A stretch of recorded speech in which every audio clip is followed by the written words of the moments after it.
O mundo urbano não é só a cidade, é um mundo urbanizado. O campo é urbanizado. O campo é dominado pela lógica da cidade hoje. O planeta se urbanizou.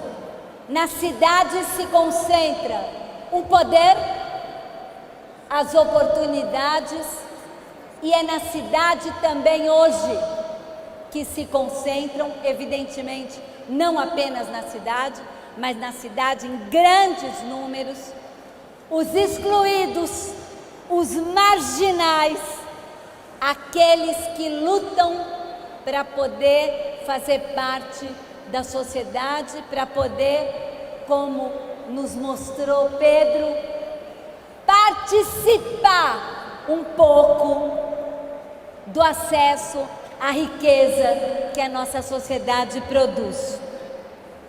Mas como se formou esse mundo urbano no nosso país? Eu queria começar partindo do primeiro intereclesial da SEBS, no final dos anos 70. Naquele momento, o que estava acontecendo? Naquele momento, a gente tinha acabado de passar por pelo menos uns 30, 40 anos de migração pesada do campo para a cidade e dos pequenas cidadezinhas do interior para as grandes cidades, para as grandes metrópoles. Aquilo foi tão rápido e violento como isso aconteceu no Brasil. Violento porque essa migração, apesar de que muita gente foi em busca das oportunidades que a cidade oferecia e que não estavam presentes ali nas pequenas cidades ou no campo, oportunidade de educação, oportunidade de saúde, oportunidade de salário, mas a gente sabe que a maior parte dessa migração, ela já foi fruto de um processo de despossessão, de expulsão, um processo que não permitiu que o pequeno camponês, o pequeno agricultor, o poceiro, o ribeirinho, permanecesse lá na sua terra, na medida em que havia, e estando aqui no Paraná, é um exemplo incrível para a gente falar, o avanço da agricultura comercial, do agronegócio, da tomada das terras e dos recursos para uma exploração empresarial concentrada. Exploração empresarial concentrada que se estendeu muito naquele período, entrando nas fronteiras do Brasil, mas que continua se estendendo hoje na Amazônia, no Centro-Oeste, nos lugares aonde essa fronteira ainda não tinha chegado e, portanto, continua expulsando através da agricultura comercial, da mineração, da exploração dos recursos naturais por grandes empresas e grandes corporações. Eu estou colocando isso porque não dá para separar a posição de exclusão que as pessoas viveram e continuam vivendo nas cidades com essa história de despossessão permanente que continua até os dias de hoje. E a chegada desse contingente populacional nas cidades, e a gente está falando, gente, de uns 40 milhões mais ou menos de pessoas que migraram. 40, 45 milhões em 20 anos. 30 anos, e chegaram na cidade, como se diz, com uma mão na frente e outra atrás, só com o seu próprio corpo, para poder buscar trabalho, e nas cidades foram recebidos de uma forma que a gente pode definir como não recebidos.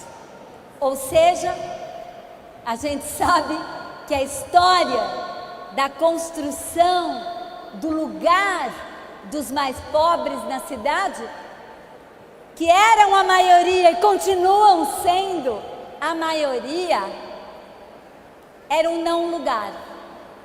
É vire-se como pode, é construa onde der para construir, é compre um terreno que tiver acessível para você, é construa a casa aos poucos com as suas próprias economias, utilizando a rede de familiares e amigos para poder, ao mesmo tempo, construir sua própria casa e construir seus bairros em lugar sem nada.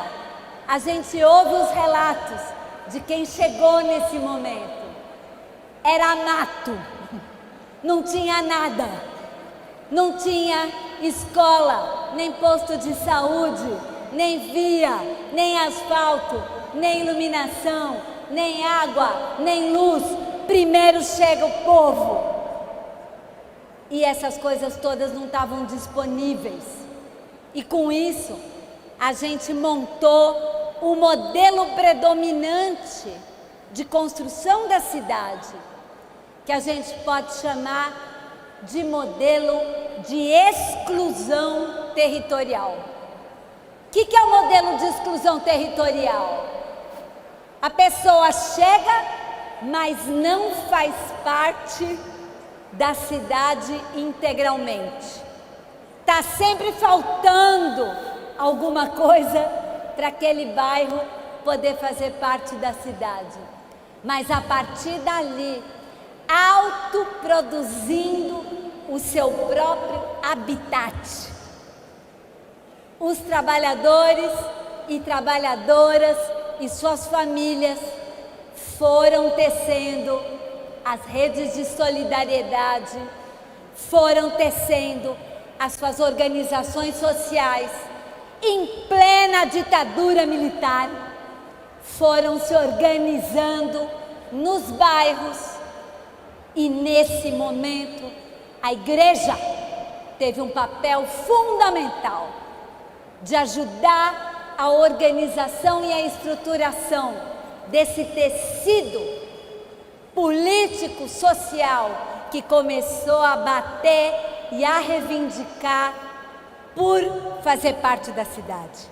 Por água, por luz, por esgoto, por escola, por saúde, pressionando para poder receber e construindo uma das frentes e das forças importantes que constituíram o movimento social e popular no fim dos anos 70, no começo dos anos 80, ao mesmo tempo em que esses mesmos trabalhadores e trabalhadoras estavam reorganizando os sindicatos, reorganizando as entidades de representação profissional na cidade e se transformando num ator político muito importante ao longo dos anos 80. Por que eu estou falando desse momento? Esse momento, naquele momento, as cidades estavam expandindo com oportunidades econômicas. A gente estava vivendo uma expansão da indústria, dos empregos, e com isso, naquele momento, foi fundamental para o capital esse modelo de exclusão. Por quê? Porque a moradia nunca fez parte do salário mínimo e do custo de reprodução dessa força de trabalho. Isso quer dizer o seguinte: no salário mínimo, aliás, até hoje, entra o custo da comida, do transporte no cálculo, mas não tem custo da moradia. Por quê? Porque a moradia, o povo se vira e resolve o seu problema da moradia com seu próprio esforço e sem apoio nenhum e sem recurso nenhum.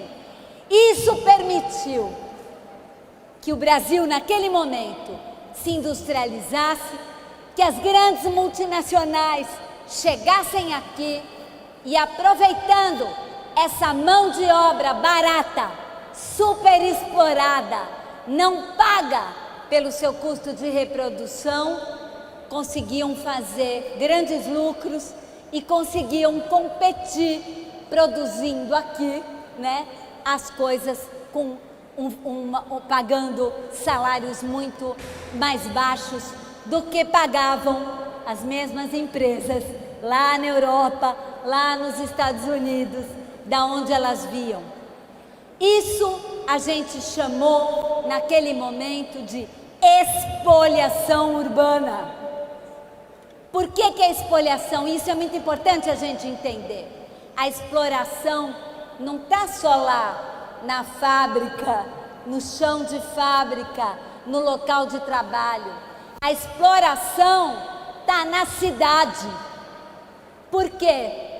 Porque tudo que os próprios moradores fazem para poder sobreviver na cidade, não pagos, as horas que ficam perdendo horas no transporte de quinta categoria, as horas para conseguir morar, a luta para conseguir morar, tudo isso é exploração.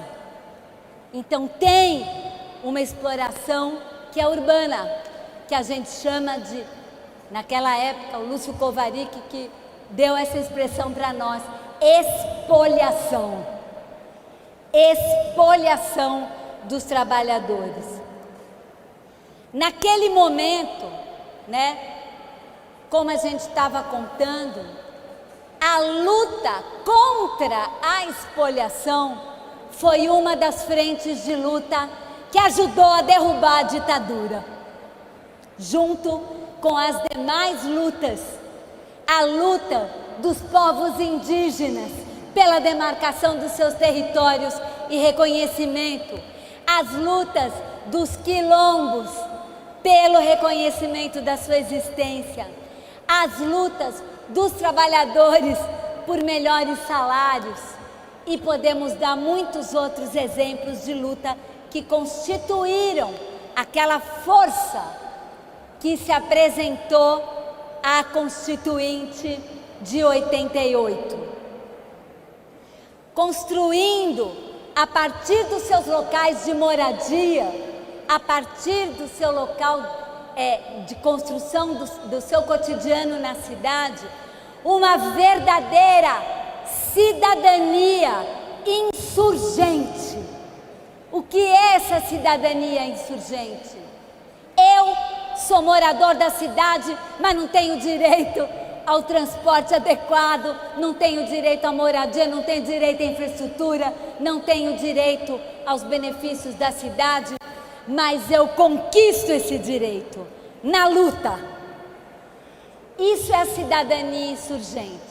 Significa a transformação da expoliação em organização política, em luta, que evidentemente foi crescendo junto com as demais lutas naquela conjuntura e na linha de um direito a ter direitos. Qual era a utopia naquele momento? Qual era a nossa utopia? E eu falo nossa porque acho que é uma utopia muito presente na ação da SEBS. A utopia era um Estado capaz de captar a riqueza produzida pela sociedade e, através de políticas públicas, conseguir distribuir essa riqueza. ou através de melhorar o salário, mas principalmente através de equipamentos públicos, espaços públicos, políticas públicas. Então a pauta do ensino universal gratuito, da saúde universal gratuita, a pauta da moradia, tudo isso fez parte dessa utopia, a construção do chamado estado de bem-estar social.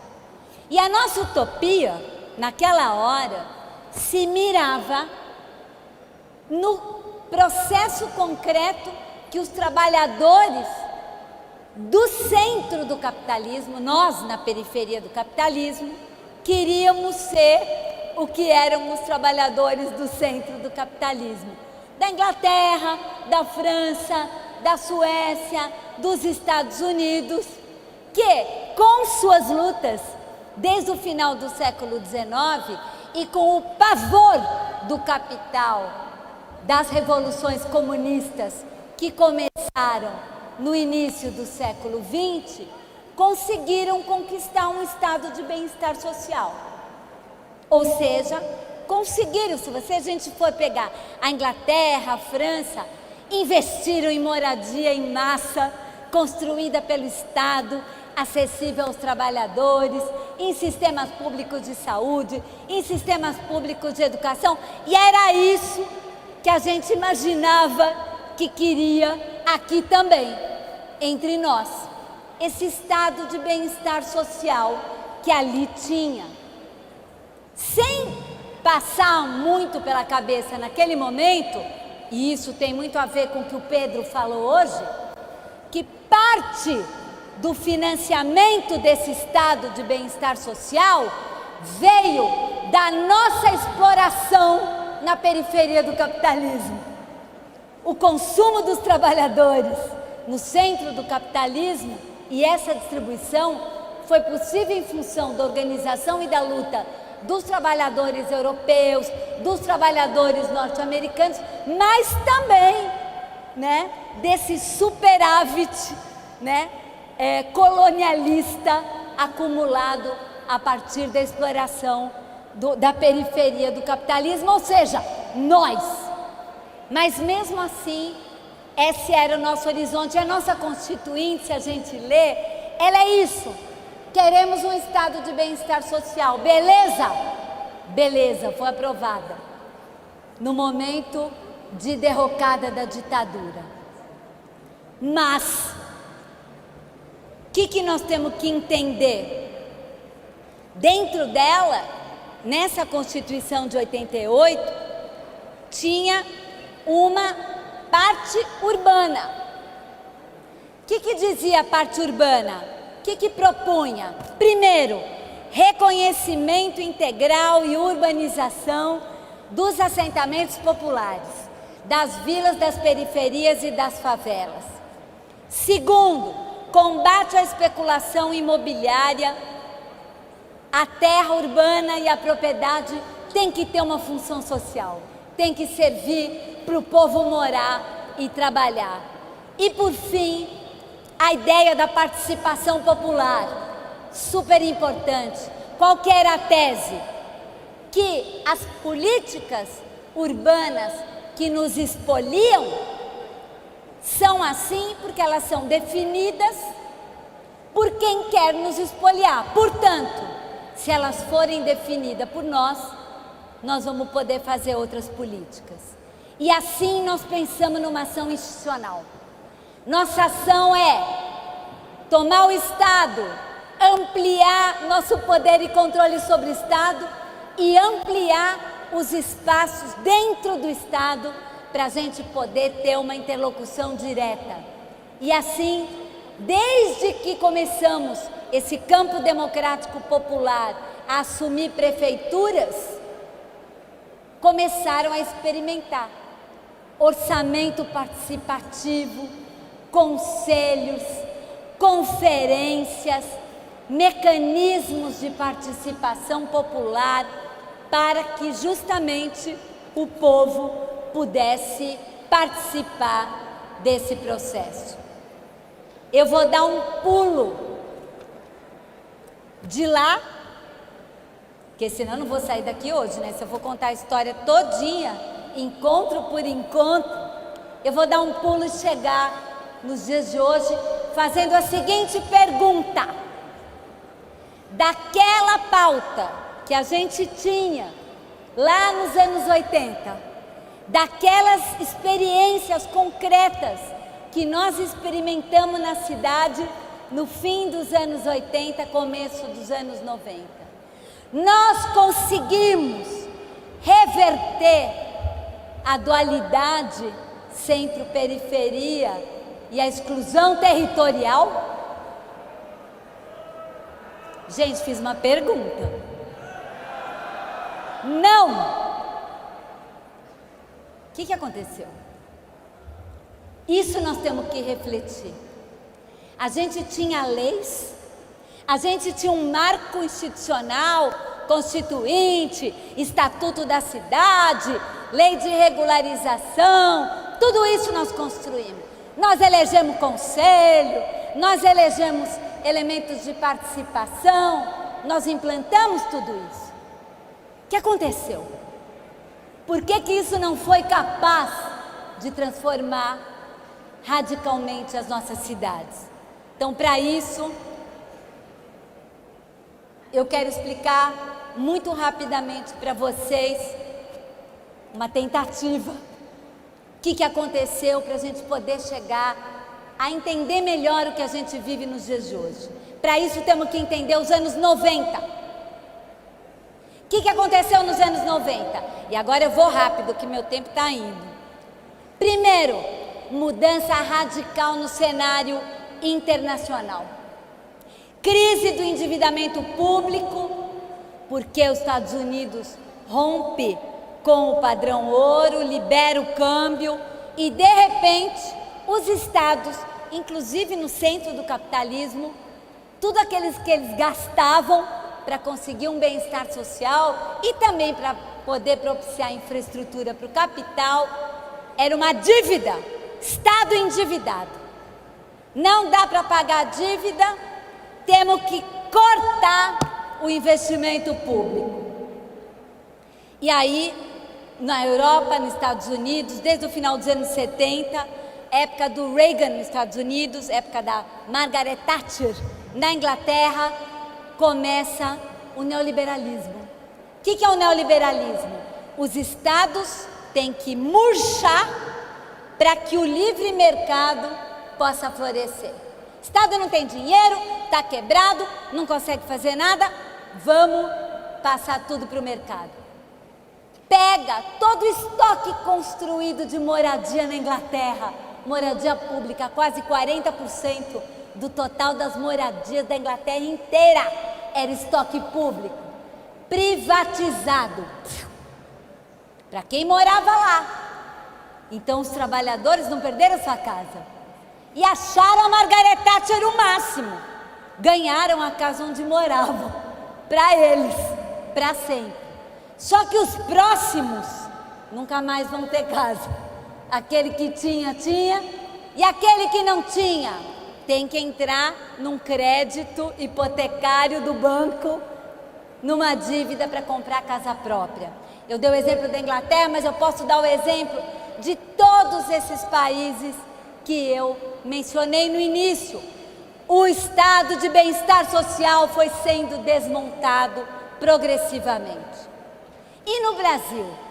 No Brasil, bem na hora de começar a implantar o nosso estado de bem-estar social inscrito na Constituinte, putz, acabou o dinheiro do Estado. O Estado está endividado, tem que fazer ajuste fiscal. E aí, nós vivemos nos anos 90, para quem lembra, a gente viveu desemprego, porque a indústria também nesse momento se flexibilizava, saía das cidades, ia embora para a China, reduzia o emprego, se robotizava. A gente viveu também toda uma mudança no modo tecnológico de produção e nessa hora que acontece nos territórios populares. Penetra nos territórios populares o mercado de varejo de droga como alternativa de sobrevivência. Foi nos anos 90 que o tráfico começa a entrar. Começa a entrar e começa a minar a sociabilidade e a lógica de estruturação do território popular. E nas igrejas? A igreja também sofreu uma inflexão neoliberal, que começou lá em cima, no Vaticano, e que também deu força para a emergência e a penetração no território popular de uma outra igreja, das novas igrejas evangélicas, espetaculosas, baseadas na ideia do empreendedorismo, do self-made man, da competição, do acúmulo de riqueza. A igreja ostentação. Não é a igreja dos pobres, não é a igreja da solidariedade, não é a igreja da redistribuição, mas isso penetrou também. E o que aconteceu com as forças culturais e políticas que estavam presentes nesse território? E aí, essa é a parte mais difícil de falar, mas eu vou falar.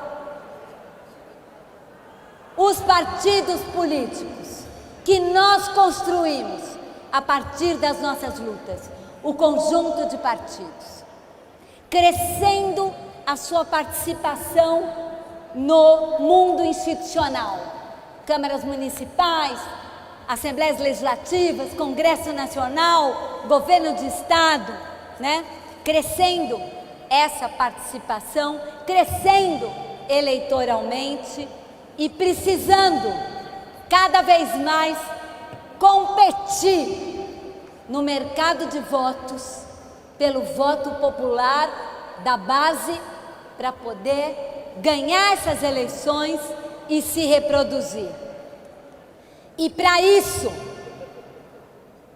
numa linha muito pragmática, de que os fins justificam os meios, se estabeleceu, e aí vamos falar das cidades, um pacto perverso com aqueles interesses na cidade que são os grandes responsáveis pela exclusão territorial. Quais são? Aqueles que têm na cidade o seu negócio. Do que nós estamos falando? Concessionária de ônibus, empresa de lixo, empreiteiras de construção de espaços, equipamentos públicos, construtoras, incorporadoras, loteadores, aqueles que têm na cidade seu negócio, que começam a entrar pesado no financiamento da campanha desses partidos. E o pagamento pelo financiamento da campanha é simplesmente manter as políticas e os projetos urbanos que beneficiam esses interesses. Então começamos a perceber nas cidades e no governo das cidades, a primeira coisa que uma administração, quando entrava, se perguntava, não era mais quais são as necessidades dos cidadãos, mas sim qual é a frente que eu vou abrir de negócios para a empreiteira tal ou a concessionária tal. Eu estou falando sobre isso, gente, porque é fundamental fazer essa reflexão exatamente no dia de hoje. Pessoal, o grande problema da corrupção não é o fato de que dinheiro público é desviado para bolso de políticos, embora isso seja um enorme problema ético, moral, que precisa ser suplantado. O grande problema da corrupção, que é o que não aparece no julgamento do Lula não aparece em nenhuma das grandes debates sobre a corrupção, é que a corrupção, ela é responsável por empoderar o interesse daqueles que corrompem. O grande ganhador da corrupção não é o político que embolsou. O grande ganhador da corrupção é a OAS, a Odebrecht, justamente as que conquistaram contratos milionários e viraram conglomerados internacionais, a partir justamente da sua ação na cidade. Nós podemos dar um monte de exemplos sobre isso. Ou seja, nós vivemos um paradoxo. Enquanto a gente estava defendendo cidade para todos, direito dos mais pobres, também nas nossas próprias administrações, a gente está reproduzindo esse modelo, fazendo com que o destino da cidade continuasse nas mesmas mãos. Ao mesmo tempo, o desemprego, os circuitos de penetração do tráfico de drogas também vão aumentando, um elemento que não dá para a gente entender o mundo urbano se a gente não falar sobre isso. A violência. E a violência foi transformando nossas cidades em cidades cada vez mais divididas. Andando aqui em Londrina, só de andar ontem, condomínio fechado, shopping center, alta renda, classe média se fechando em muros, criando um espaço, saindo do espaço público, criando um espaço privado para si mesma, largando os pobres debaixo do outro lado. E nos territórios populares, em vez de acabar com a desintegração, na verdade, as vilas e as favelas, elas ficam num estado que a gente pode chamar de transitoriedade permanente. O que quer dizer isso?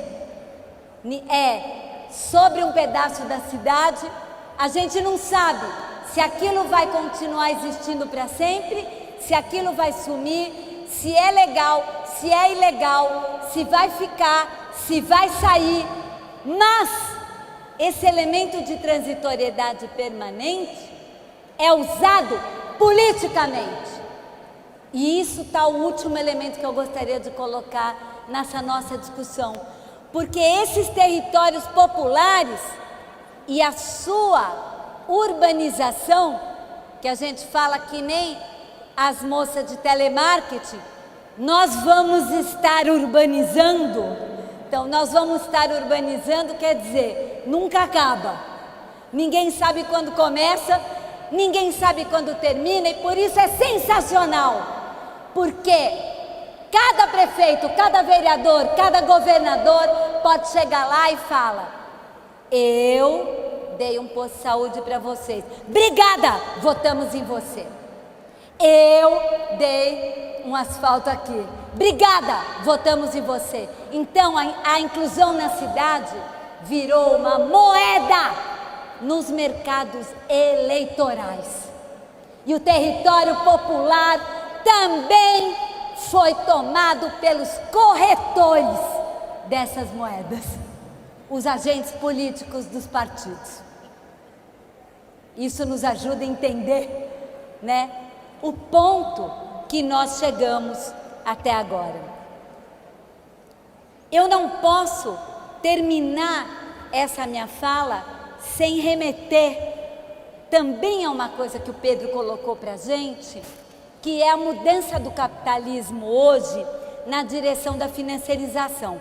Ele já falou, né, de que hoje a hegemonia do capital é financeira. O que quer dizer isso? Gente, tem uma nuvem negra de capital excedente global que está investido em fundo de investimentos, em veículos financeiros, que fica procurando no mundo, como não tem barreira mais para a livre circulação do capital, só tem barreira para a livre circulação das pessoas, do capital não, ele fica procurando aonde ele pode baixar para poder receber uma remuneração com juros.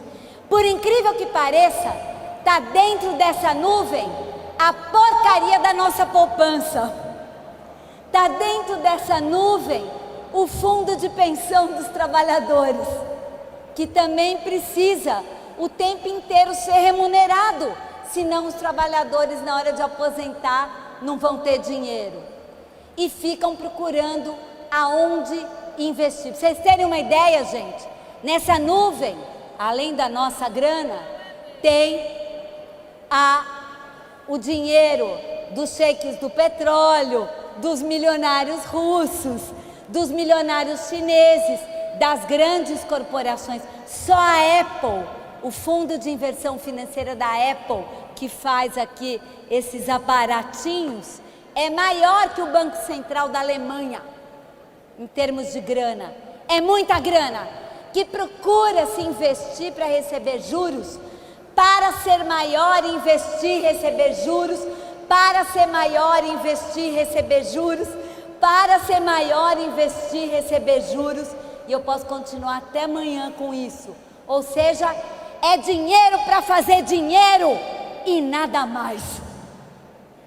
Não é dinheiro para gerar emprego, não é dinheiro para distribuir em estado de bem-estar, é só para circular e aumentar. E ainda por cima, nem mais pelos estados passa, porque hoje a gente tem paraísos fiscais fora do controle dos estados, onde esse dinheiro não paga nenhum imposto. Como é que eu chego na cidade? Infelizmente, um dos melhores investimentos para esse capital financeiro, essa muralha de dinheiro, essa nuvem, é construção, é o imobiliário. Por isso que a gente tem hoje, não é mais setor imobiliário, é complexo imobiliário financeiro. Porque hoje, num shopping, pessoal, não é que tem um dono do shopping e que você vai lá, encontra o dono, sabe quem é, e se você quiser comprar uma loja do shopping, você vai lá e compra uma loja do shopping. Não! O shopping é um fundo de investimento com milhares de cotistas que tem uma cota abstrata, ou seja, o espaço circula no espaço financeiro desvinculado da materialidade dele na cidade e da grana, né? Totalmente nesse nível abstrato e fictício do capital financeiro. Só que tem um pequeno detalhe: ele toma o espaço da cidade. Então, no lugar onde a gente podia estar fazendo casas para a gente morar, escolas para a gente estudar, espaços culturais, praças, locais de lazer, a gente tem torre corporativa, shopping center, centros de convenção, hotel de bandeira internacional, na maior parte, inclusive, parcialmente vazios, porque eles não servem para serem usados, eles servem para poder representar e melhorar e aumentar aquele valor que eles têm no mercado financeiro, que é especulativo por natureza. Pessoal, o capital financeiro começou a tomar as nossas cidades. Claro que isso é mais radical em São Paulo ou Rio de Janeiro, nas grandes cidades, mas isso acaba indexando o mercado como um todo. E o que fez o Estado diante desse capital financeiro? Inclusive, o que fez o nosso Estado conquistado com a luta dos trabalhadores durante um período mais recente? Abriu espaço para esses capitais financeiros chegarem. Vem, pessoal! Pode vir, vou dar um exemplo, talvez aqui ficou mais claro para nós, e é por isso que nos ajuda a entender junho de 2013, na preparação das cidades para a Copa do Mundo e para as Olimpíadas. O que fez o Estado? regime especial de contratação, não precisa nem de licitação, já vem direto, sem isenção de taxa, isenção de imposto, não precisa obedecer plano diretor, não precisa obedecer legislação ambiental, pode vir.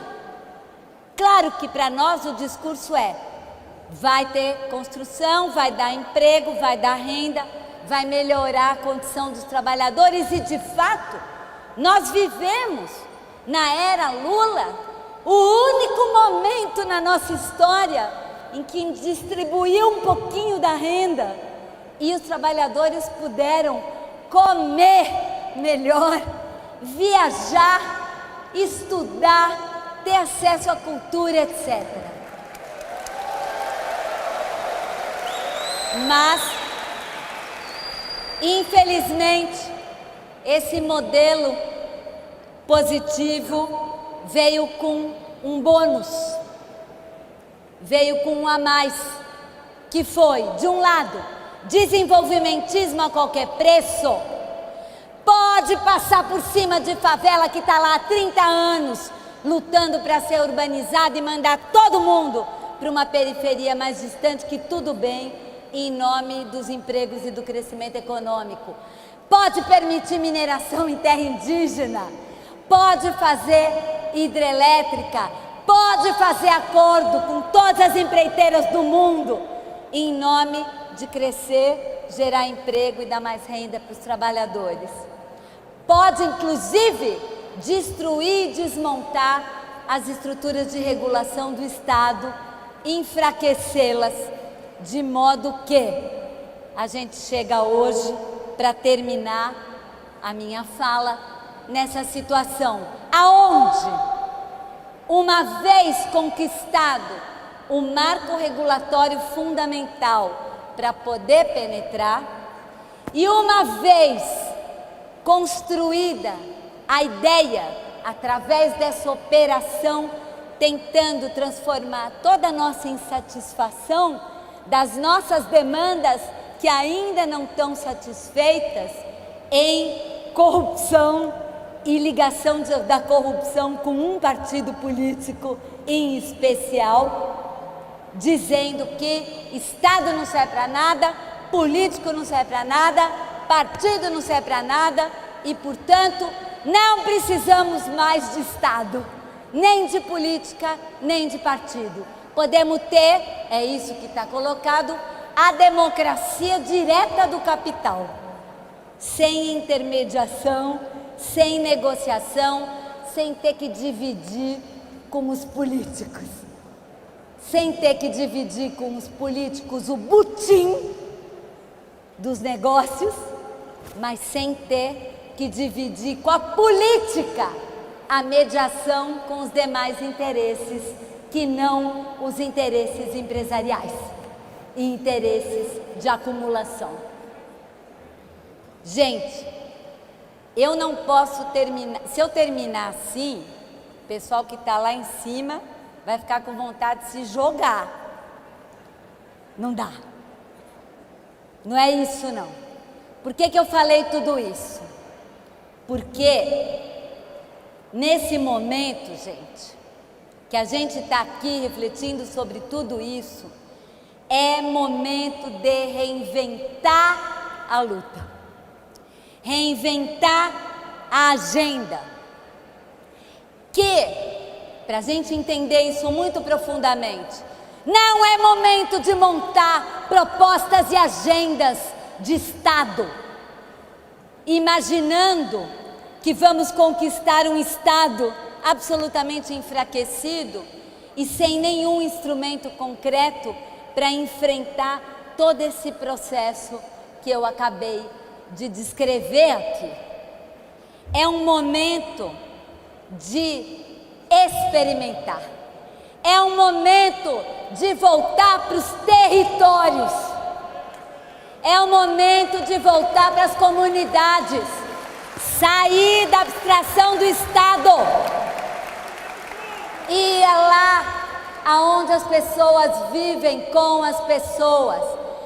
Cada comunidade organizada que ocupa um lugar na cidade, constrói a sua vida, constrói o seu lugar, constrói um espaço libertado, constrói um espaço aonde é como se tivesse uma placa ali na frente: aqui não entra capital financeiro, aqui a gente constrói não paisagens para renda, mas paisagens para a vida.